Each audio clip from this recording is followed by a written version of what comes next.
Hello parents, आज standing की problem है, ओटी की प्रॉब्लम है, राइटिंग की प्रॉब्लम है, कोई भी इशू है उसमें आपको सबसे पहले देखना है। इतना बड़ा इशू है उसको पार्ट्स में ब्रेक कीजिए, छोटा छोटा छोटा खुद।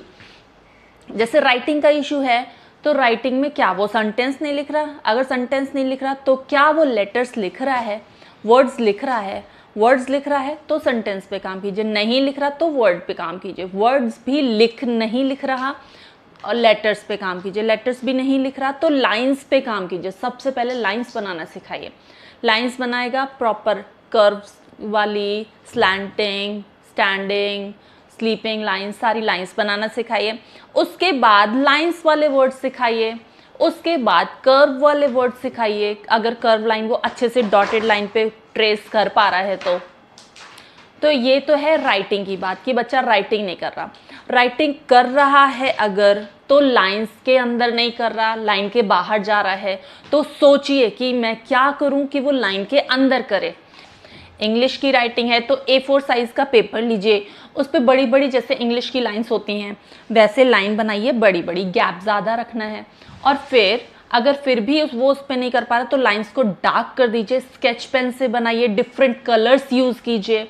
और उसके बाद भी वो नहीं कर रहा है तो फेविकॉल चिपका सकते हैं हम, ऊपर नीचे टेप लगा सकते हैं, जिससे वो अगर लिख रहा है तो लाइन के बाहर अगर जाएगा तो फेविकॉल से रुक जाएगा, और अगर टेप लगाया है तो लाइन के बाहर जाएगा तो टेप के ऊपर लाइन चली जाएगी, उसे तुरंत समझ में आ जाएगा कि यहाँ नहीं जाना है मुझे। तो इस तरह से हम राइटिंग इम्प्रूव कर सकते हैं।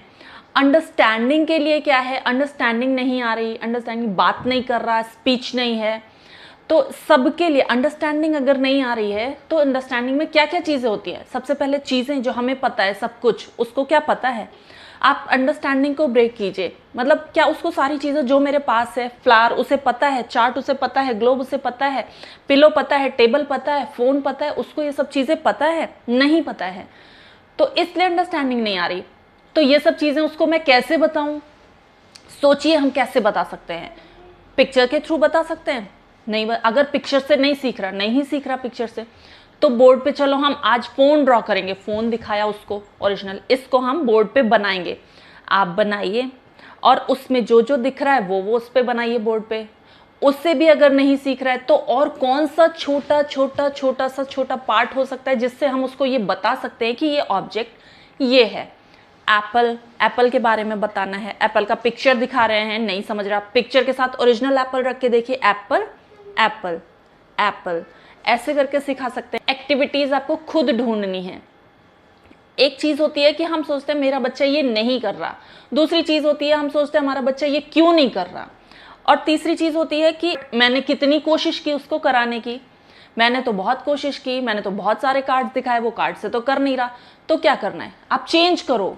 अगर वो कार्ड से नहीं कर रहा, किसी और चीज़ से ट्राई करो, किसी और चीज़ से करेगा। अगर बच्चा नहीं सीख रहा है तो बच्चे की गलती नहीं है, गलती आपकी है, आप उसे सिखा ही नहीं पा रहे। बच्चा रो रहा है, कार्ड तो वो देख ही नहीं रहा, आप दिखा रहे हो देखो देखो ये कार्ड है, देखो ये कार्ड है, नहीं देख रहा। आप कुछ फनी वे में ट्राई करो, एक ट्रॉली सी बनाओ कागज़ की, कार्डबोर्ड की, हम इसमें फ्रूट्स रखेंगे, फ्रूट्स को कट करो कार्डबोर्ड के, उनको कलर करो, फिर उसको दो जाओ एप्पल कार्ट में रख के आओ। हो सकता है वो तब सीखे, पिक्चर से नहीं सीख रहा, आप उसको एक्टिविटी में कन्वर्ट करो, एक्टिविटी से नहीं सीख रहा आप पिक्चर्स में कन्वर्ट करो, किसी से नहीं सीख रहा उससे फन वे में कुछ कन्वर्ट करो। तो हमें खुद ही ये ढूंढना होगा कि हमारा बच्चा कैसे सीख रहा है। ये हुई अंडरस्टैंडिंग की बात। अब हमारे बच्चे में स्पीच नहीं आ रही, क्यों नहीं आ रही? मम्मा पापा बोलता है बट आगे नहीं बोलता। तो जब अगर वो मम्मा पापा बोल रहा है तो आप सिखाओगे तो वो आगे भी बोलेगा। एक बच्चा होता है कि वो कुछ नहीं बोल रहा, आपने लाख कोशिश कर ली, वो कुछ भी कभी बोला ही नहीं, तो उस तरह के बच्चे होते हैं नॉन वर्बल। ज़रूरी नहीं है नॉन वर्बल बच्चे कुछ सीख नहीं सकते, वो बोलते नहीं है, बट आप उन्हें अगर सिखाएंगे तो वो सीख बहुत कुछ सकते हैं।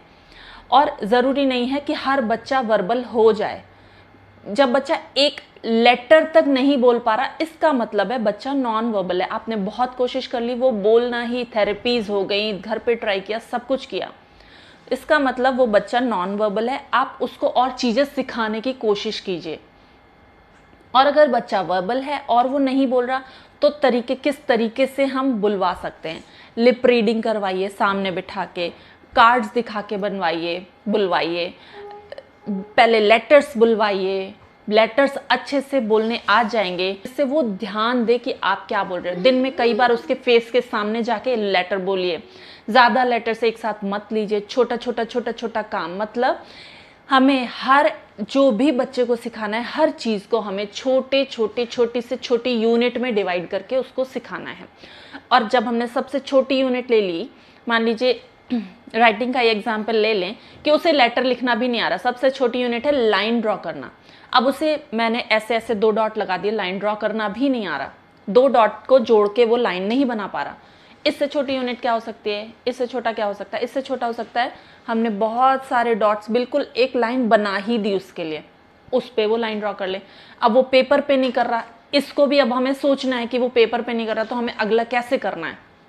बोर्ड ले लीजिए, ब्लैक बोर्ड या वाइट बोर्ड, उस पे कराइए, उसको इंटरेस्ट आएगा उसमें। या फिर ऊपर एक रैबिट बना दिया, नीचे कैरेट बना दिया कि रैबिट को कैरेट तक पहुंचाओ, तो उसने ड्रॉ किया। 2 बॉर्डर्स बना दिए, अगर डॉटेड लाइन ट्रेस नहीं कर रहा, बॉर्डर के अंदर से नीचे आओ। नहीं तो आप फ्लोर पे बना दीजिए, ज़मीन पे बना दीजिए, ज़मीन पे लाइन खींचो। बच्चों को ज़मीन पे, दीवारों पे लिखना बहुत अच्छा लगता है, लिख तो रहे हैं, कोई बात नहीं, उसको एक आप वे दे दीजिए कि आप सीधी लाइन बनाओ। अगर बच्चा किसी भी तरह से राइटिंग नहीं कर रहा, तो हम स्टार्टिंग में उसे हाथ पकड़ के भी लाइन ड्रॉ करवा सकते हैं। ये सबसे इजी वे है बच्चों को राइटिंग सिखाने का। तो इस तरह से हमें अंडरस्टैंडिंग, स्पीच और इन सब पे ऐसे ही, राइटिंग, इन सब पे ऐसे ही काम करना है। उम्मीद करती हूँ आपको आज का वीडियो अच्छा लगा होगा, कुछ ना कुछ सीखने को ज़रूर मिला होगा। Thank you for watching.